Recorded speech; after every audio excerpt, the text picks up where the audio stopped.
That's right. Nothing like the beautiful sound of Mozart while writing. So sometimes, if blessed quietness becomes just way too much, right? To break the monotony, listen to some Mozart, listen to some classical music. And the reason why I like classical music versus lyrical music is because that lyrical music, honey, it can jar your emotions. Yes, it can. I mean, literally, honey, you're talking about something totally different, and your song comes on, you know, like Lady Sings the Blues. And then you start thinking about stuff, and then here comes Phyllis Hyman with Meet Me on the Moon. And for some reason, another song comes on. I don't know why, you're just all caught up in the lyrics of the song, and you're not even focusing on the story, and then you get angry, and you start typing harder, and I can't stand you no more. You make me sick. Quick as you get on my nerves. And then another song comes on after that. And come back, darling. Please come back, darling. None of those things even had anything to do with this story. Nevertheless, I mean, hey, if it helps your creativity, then I won't stop you. But I think it's really good to listen to classical music because it kind of puts you in a flow. And when I'm writing and I'm in the flow, I can go all night long, honey. Yes, I can. I mean, the sun can be up, go down, and come back up again. I'm still typing away. But it's always good to find you a place of solitude, a place where your flow isn't wrecked. You understand? So, this is what I mean. Pay attention. And then right after I get off of the phone with my good girlfriend, I'll give you a few more pointers on how to write a good book.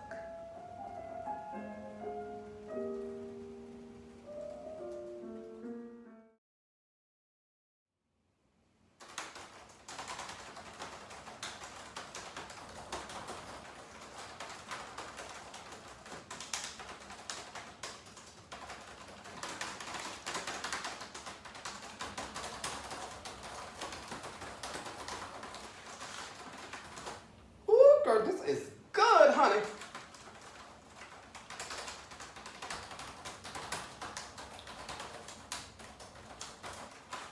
Whew, my goodness. Hold on, don't say that. Say this.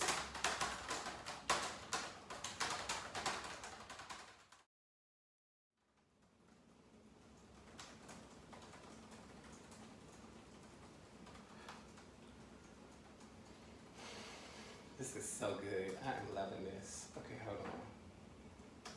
Let me see. Who is this?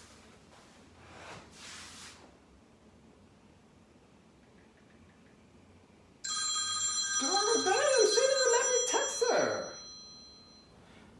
Hello? Hey, how's it going? What's going on? I got your text message. Can I give you a call right back, please? Because I'm kind of in the middle of something. Okay, thanks. Bye.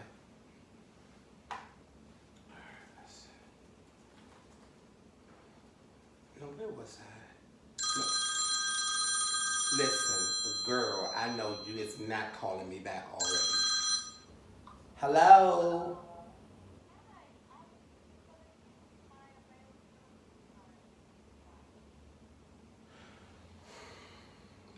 I promise I'm gonna call you back. Can you just please bear with me? I'm kind of working on something, please. Please just, I'm gonna call you back, okay?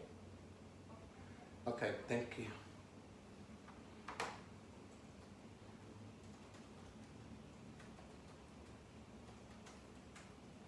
Damn, can't even focus.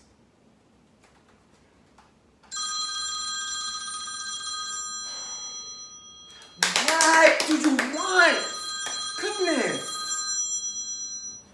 Hello. Yeah, I've noticed. Okay, listen. You reckon my flow. I'm trying to write. And if you call one more time, I'm going to throw this cell phone out of the window across the street until it breaks in 1,000 pieces. Please let me give you a call back. Okay, thank you so much. Bye-bye. Bye.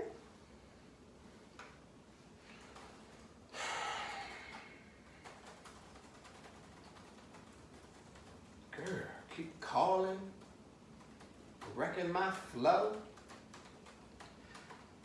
Okay.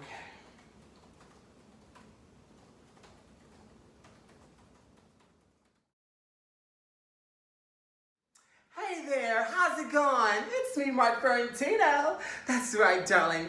And today I'm going to roll my sleeves up and give you a few pointers on how to write a really good book. Yep. So first things first, you gotta make sure that hair is tied up, honey, because you don't want it falling all down in your face, right? You wanna make sure it's nice and neat like so. Then you're gonna get your Sharpie and your ruler, and you're gonna need your pliers. And hey, can someone please bring me the hammer? Okay, and while they bring the hammer, I'll get the rest of the stuff. You're gonna need your pad, and you're gonna need your pencil, and you're gonna need your water, and you're gonna need your lip gloss. Huh? What you say? It doesn't take all that stuff to write a book. You're right, darling. It really doesn't take all this stuff to write a book. It doesn't even take as much as you think. So let's get rid of some of this stuff, okay? So I definitely don't need this pencil, so let me put that back up there. Yo, I'm good on the hammer. Yeah, okay, thanks. We don't need the pliers either. And we don't need this ruler, neither this Sharpie or this pad. But we definitely want to keep the water, because nothing's worse than getting parched in the middle of a sentence and having to get up and go in the kitchen and forget what you were thinking. And you're going to definitely need this lip gloss, because, honey, you don't want dry, crusty lips by the time you finish writing. You want to make sure you shine, darling. You want to make sure your lips are shining. So, anyway, and writing a book does not take as much as you think. And I want you to know that if you decide to write a book, all you have to do is start off with a storyline. Think about a storyline. A storyline is what happened. It's that simple. It's not even as hard as you may think it is. It's just what happened. And everything happens from beginning to end, right? And we all know that if there is a beginning, there's also a middle, and there's an ending. So it's as simple as that. It's not even as hard as you may think it is. So I want you to consider what happened in your story, right? And so what you do is you start off with your storyline, and then what your storyline is, the storyline is like a sequence of events. It's like the plot, like a sequence of events. And there are tons of plots you can draw from. It can be the rags to riches story. It could be the overcoming an obstacle story. It could be tragedy, or it could be comedy, or it could be me versus me, or some people even put two together, right? Like a rags to riches and then overcoming an obstacle in pursuit of that goal, right? So there's tons of ways you can go with this. It doesn't have to be, as hard as you may think it is. It's really as simple as just to start writing about what happened and then tell me what happened. So there is a rule in writing, and the rule says that you are supposed to tell them what you're going to tell them, and then tell them, and then tell them what you told them. And so your English teacher may have one day told you that the proper way to write a story or a paper is an introduction, a body, and a closing. And so, in essence, what it is the point of commencement, climaxing up to the pivotal point, declining down to the closing. And so it's that simple. It's not even as hard as you think. And so just a few tips that you can use while writing is make sure that you're clear with your ideas. Make sure that I am able to understand exactly what you are saying. So in essence, if I said that I had a car, and throughout the entire story, all I ever told you was I had a car. I mean, come on, what type of car was it? Was it red? Was it blue?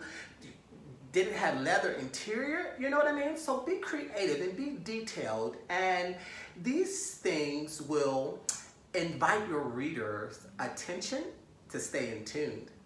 And so another step I can give you is to use your dictionary. Was it easier or easily, right? You don't want to have grammatical errors while writing. You can use a thesaurus also, which has antonyms and antonyms and synonyms, sorry. And so with that being said, you use these tools to write you a good story. Now, something else is very important too, is that I don't want you to get caught up on if my story don't sound like their story. The reason why is because everyone has their own voice. Have you ever heard Whitney Houston saying, "Girlfriend can blow, honey, but she don't sound nothing like Anita Baker, and she's just as good." And they don't sound anything like Jennifer Holliday or Jennifer Hudson. You got me? So use your own voice. Everybody has their own voice. And sometimes people who are critics will read your story and say, "Oh, it's too flowery," or maybe it's too this, or maybe it's too that. Who cares what they think? Your thing or your goal is to complete your and come to your finished product, right?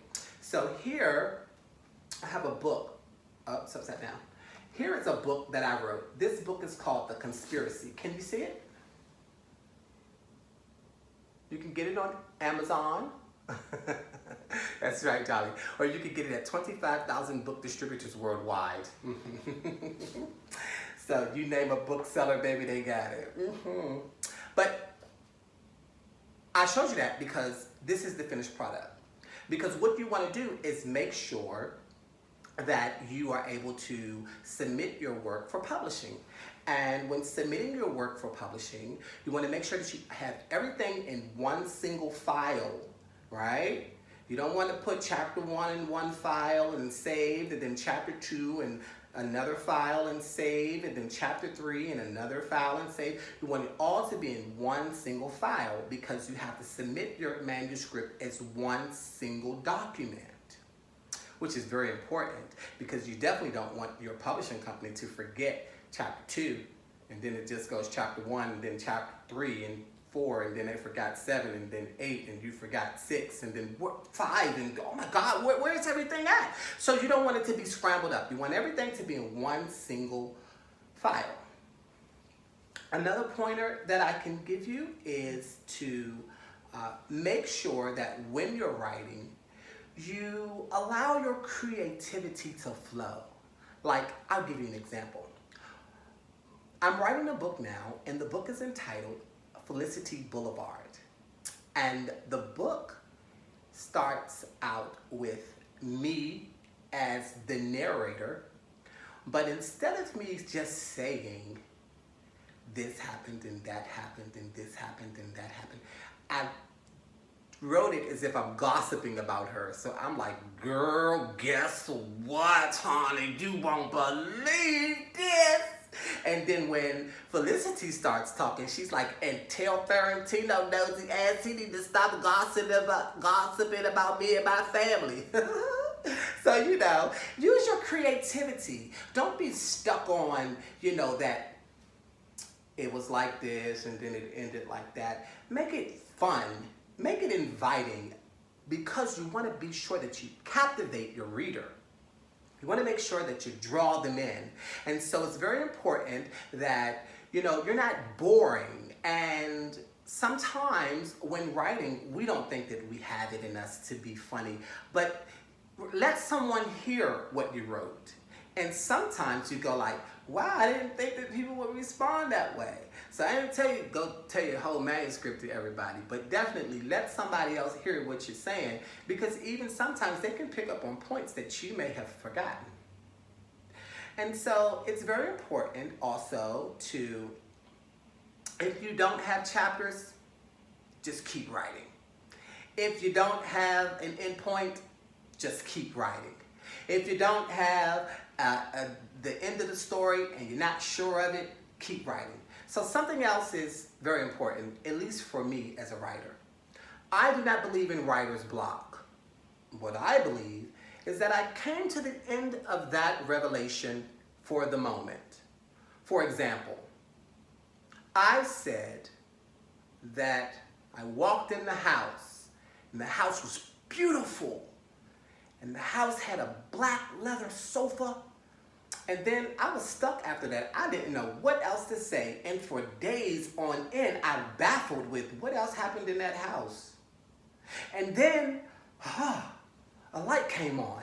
And I was like, and the guy stood up and I knocked him over into the glass table and the glass shattered everywhere and it cut me on my arm. You see, and so I don't think that writer's block exists.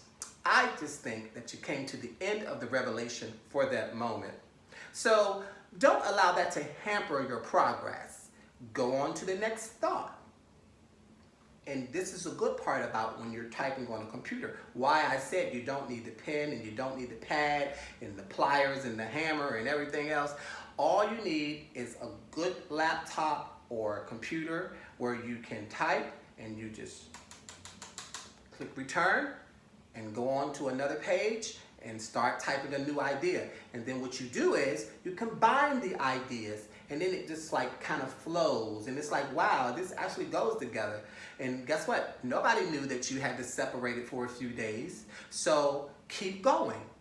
Another tip that I can give you is if you ever had to write a paper in school, like your teacher, your professor, or your English teacher in high school may have said, I need you to write me a 10-page paper, or I need you to write me a 7-page paper.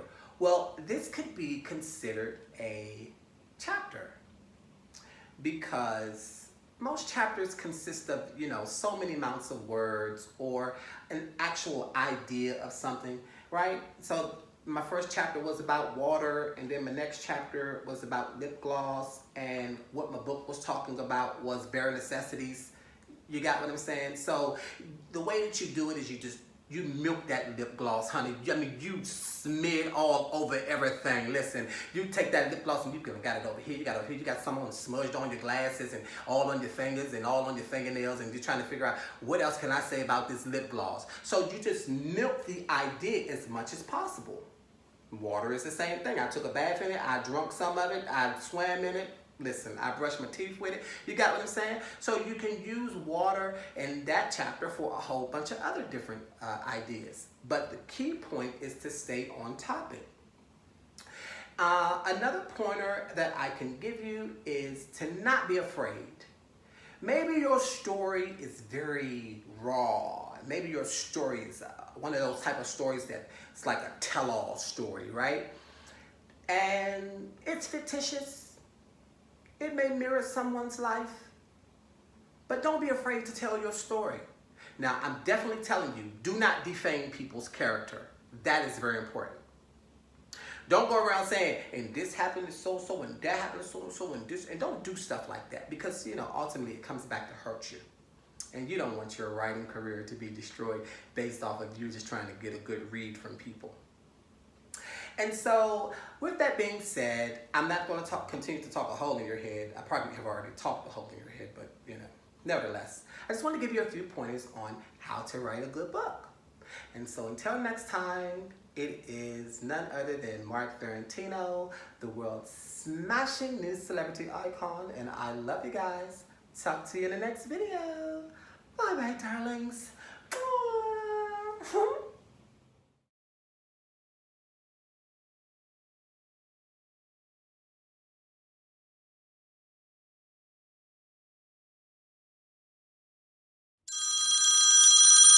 Hello? Ma, telephone? Who is it?